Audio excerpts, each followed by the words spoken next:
ನಮಸ್ತೆ ಕರ್ನಾಟಕ. ಇವತ್ತಿನ ವಿಶೇಷ ಏನಪ್ಪ ಅಂತಂತಂದರೆ, ಈ ಒಂದು ಇನ್ಶಾಟ್ ಆ್ಯಪ್ನಲ್ಲಿ ನಾವು ಎಕ್ಸ್ಪೆಕ್ಟ್ ಮಾಡಲಾರ್ದಷ್ಟು ಕನ್ನಡ ಫಾಂಟ್ಸ್ನ ಎಡಿಟ್ ಮಾಡ್ಬೋದು. ಹಾಗೆ ತಮ್ಲೈನ್ ಕೂಡ ಮಾಡ್ಬೋದು. ನಮಗೆ ಎಕ್ಸೆಟ್ರಾ ನಮ್ಗೆ ಯಾವುದೇ ಥರ ನಮಗೆ ಎಡಿಟ್ ಮಾಡ್ಕೋಬೇಕು ಆ ಥರ ಎಲ್ಲ ಥರನೂ ಎಡಿಟ್ ಮಾಡ್ಕೋಬೋದು.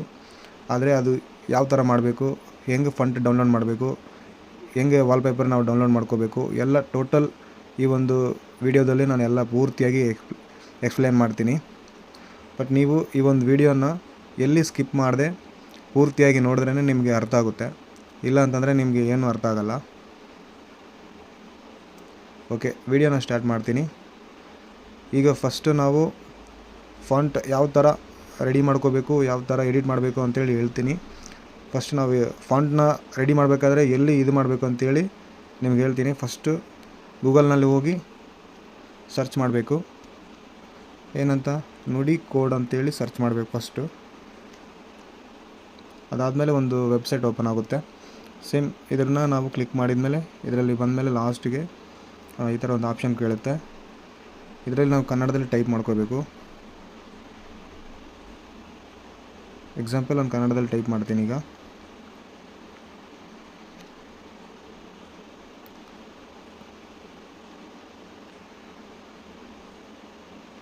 ಕನ್ನಡ ಅಂತೇಳಿ ಟೈಪ್ ಮಾಡ್ಕೊತೀನಿ. ಇದು ಕನ್ನಡ ಅಂತ ಟೈಪ್ ಆಗುತ್ತೆ. ಈ ಕಡೆ ಕೂಡ ಕನ್ನಡ ಅಂತ ಬರುತ್ತೆ. ಬಟ್ ನಾವು ಇದನ್ನು ಕಾಪಿ ತೊಗೋಬಾರ್ದು. ಇದರಲ್ಲಿ ಯೂನಿಕ್ ಕೋಡ್ ಟು ASCII ಅಂತ ಏನಿದೆಲ್ಲ ಇದನ್ನು ನಾವು ಕ್ಲಿಕ್ ಮಾಡಿದ ತಕ್ಷಣ ಈ ಥರ ಒಂದು ಈ ಓಪನ್ ಆಗುತ್ತೆ ಫಾಂಟು. ಇದನ್ನು ನಾವೇನು ಮಾಡಬೇಕು, ಫುಲ್ ಕಾಪಿ ಮಾಡ್ಕೋಬೇಕು. ಕಾಪಿ ಮಾಡ್ಕೊಂಡತ್ತಲೇ ನೆಕ್ಸ್ಟ್ ನಾವು ಎಲ್ಲಿಗೆ ಹೋಗ್ಬೇಕಂದ್ರೆ ಸೀದಾ ಇನ್ಶಾಟ್ ಆ್ಯಪ್ನಲ್ಲಿ ಹೋಗಬೇಕು. ಈ ಥರ ಓಪನ್ ಆಗುತ್ತೆ.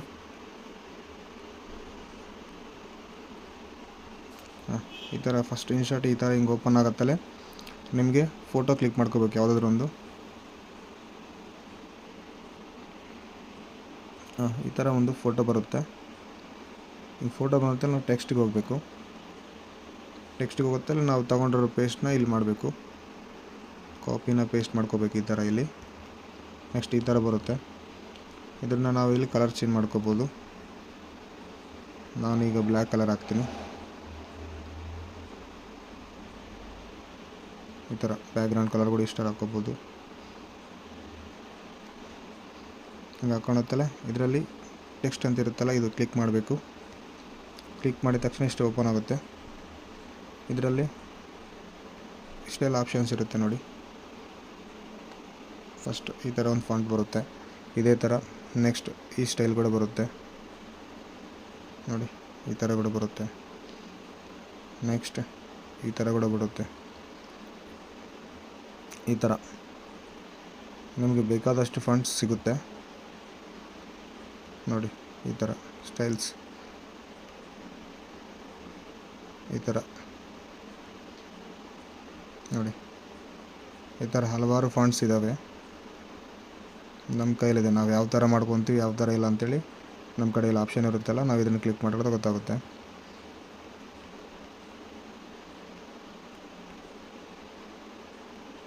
ನಾನು ಈ ಒಂದು ಫಾಂಟ್ನನ್ನು ರೆಡಿ ಮಾಡ್ಕೊಂಡಿದ್ದೀನಿ. ಈ ಥರ ಇದೊಂದು ನನ್ನ ಎಕ್ಸಾಂಪಲ್ ಅಷ್ಟೇ, ಕನ್ನಡ ಅಂತೇಳಿ ಬರೆದಿದ್ದೀನಿ. ನೀವು ಯಾವುದೇ ಥರ ಅಕ್ಷರ ಕೂಡ ಬರ್ಕೋಬೋದು, ಬರ್ಕೊಂಡು ಎಡಿಟ್ ಮಾಡ್ಕೋಬೋದು. ಇದು ಇನ್ಶಾಟ್ನಲ್ಲಿ ಓಕೆನಾ. ಈ ಫಾಂಟ್ ಇಲ್ಲಿ ಟೆಕ್ಸ್ಟ್ಗೆ ಬರಲ್ಲ.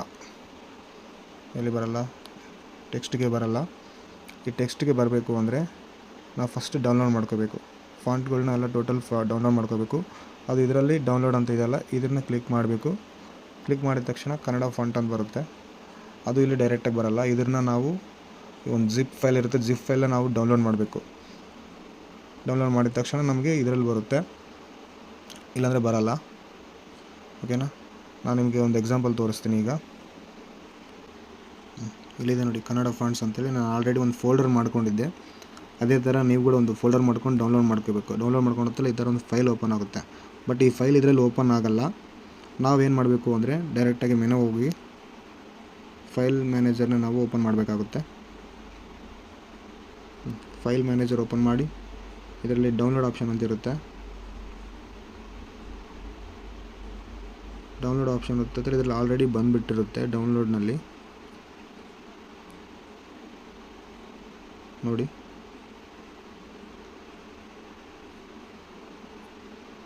ಇಲ್ಲಿ ಬಂದಿದ್ದಾನೆ ಡೌನ್ಲೋಡ್ನಲ್ಲಿ ಕನ್ನಡ ಫಾಂಟ್ ಅಂತೇಳಿ ಒಂದು ಜಿಪ್ ಫೈಲ್ ಇದೆ. ಇದನ್ನು ಕ್ಲಿಕ್ ಮಾಡಿದ ತಕ್ಷಣ ಏನಾಗುತ್ತೆ ಅಂತಂದರೆ ಅದು ಒಂದು ಫೋಲ್ಡರು ನಮ್ಮ ಫೋನ್ನಲ್ಲಿ ಸ್ಟೋರ್ ಆಗುತ್ತೆ, ಡೌನ್ಲೋಡ್ ಆಗುತ್ತೆ. ಅದು ಈ ಒಂದು ಡೌನ್ಲೋಡ್ ಆಗಿದ ತಕ್ಷಣ ನಾವು ಡೈರೆಕ್ಟಾಗಿ ನಾವು ಇನ್ಶಾಟ್ಗೆ ಹೋಗಬೇಕಾಗುತ್ತೆ. ಇನ್ಶಾಟ್ ಅಪ್ಲಿಕೇಶನ್ ಓಪನ್ ಮಾಡಿ ನಾವು ಇದನ್ನು ಮತ್ತೆ ಅದು ಇದಾಗಿರುತ್ತಲ್ಲ, ನಾವು ಡೌನ್ಲೋಡ್ ಮಾಡಿರ್ತೀವಲ್ಲ ಅದನ್ನು ನಾವು ಇದರಲ್ಲಿ ಸ್ಟೋರ್ ಮಾಡ್ಕೋಬೇಕು. ಎಕ್ಸಾಂಪಲ್ ಇದು ನೋಡಿ, ಈಗ ಮಾಡಿದ್ದೀನಲ್ಲ ಕನ್ನಡ ಫಾಂಟ್ಸ್ ಅಂತಿದೆ. ಆಲ್ರೆಡಿ ನಾನು ಜಿಪ್ ಫೈಲ್ ಡೌನ್ಲೋಡ್ ಮಾಡಿದ್ದು ಇದರಲ್ಲಿ ಬಂದಿದೆ. ಅದು ಎಕ್ಸ್ಪೋರ್ಟ್ ಆಗುತ್ತೆ, ಇದರಲ್ಲಿ ಬರುತ್ತೆ, ಇಲ್ಲಾಂದರೆ ಬರಲ್ಲ. ನೋಡಿ ಈ ಥರ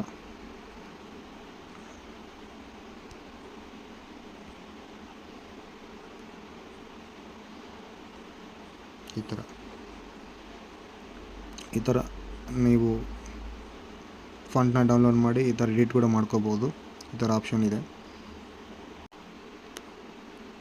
ಓಕೆ, ಈ ನೋಡಿ ಕನ್ನಡ ಫಾಂಟ್ಸ್ ಸ್ಟೈಲ್ಸ್ನ ನಾನು ನಿಮಗೆ ಈ ಒಂದು ಕೆಳಗಡೆ ಡಿಸ್ಕ್ರಿಪ್ಷನ್ನಲ್ಲಿ ಕೊಟ್ಟಿರ್ತೀನಿ ಲಿಂಕ್ನ. ಆ ಲಿಂಕ್ ಮುಖಾಂತರ ನೀವು ಓಪನ್ ಮಾಡಿ ಡೌನ್ಲೋಡ್ ಮಾಡ್ಕೋಬೋದು. ಓಕೆ, ನೆಕ್ಸ್ಟ್ ವಾಲ್ಪೇಪರ್ ಯಾವ ಥರ ಡೌನ್ಲೋಡ್ ಮಾಡಬೇಕು, ಯಾವ ಥರ ಇಲ್ಲ ಅಂತೇಳಿ ಹೇಳ್ತೀನಿ. ಈಗ ಫಸ್ಟ್ ಆಫ್ ಆಲ್ ನಾವು ವಾಲ್ಪೇಪರ್ ಡೌನ್ಲೋಡ್ ಮಾಡಬೇಕಂದ್ರೆ ಒಂದು ಅಪ್ಲಿಕೇಶನ್ನ ನಾವು ಪ್ಲೇಸ್ಟೋರ್ನಲ್ಲಿ ಡೌನ್ಲೋಡ್ ಮಾಡ್ಕೋಬೇಕಾಗುತ್ತೆ. ಪ್ಲೇಸ್ಟೋರ್ನಲ್ಲಿ ಹೋಗಿ ಸರ್ಚ್ ಬಟನ್ನಲ್ಲಿ ಇಮೇಜ್ ಡೌನ್ಲೋಡ್ ಅಂತೇಳಿ ನಾವು ಟೈಪ್ ಮಾಡಬೇಕು. ಇಮೇಜ್ ಸರ್ಚ್ ಅಂತೇಳಿರುತ್ತೆ. ಇಲ್ಲಿ ಓಪನ್ ಆಗಿದೆ ನೋಡಿ. ಈ ಒಂದು ಅಪ್ಲಿಕೇಶನ್ನ ನಾವು ಡೌನ್ಲೋಡ್ ಮಾಡಬೇಕು. ಆಲ್ರೆಡಿ ನಾನು ಡೌನ್ಲೋಡ್ ಮಾಡಿದ್ದೀನಿ. ಇದನ್ನು ಓಪನ್ ಮಾಡಿ ಇದರಲ್ಲಿ ಎಡಿಟಿಂಗ್ ಬ್ಯಾಕ್ಗ್ರೌಂಡ್ಸ್ ಅಂತೇಳಿ ಸರ್ಚ್ ಮಾಡಿ ನಿಮಗೆ ಸಿಗುತ್ತೆ.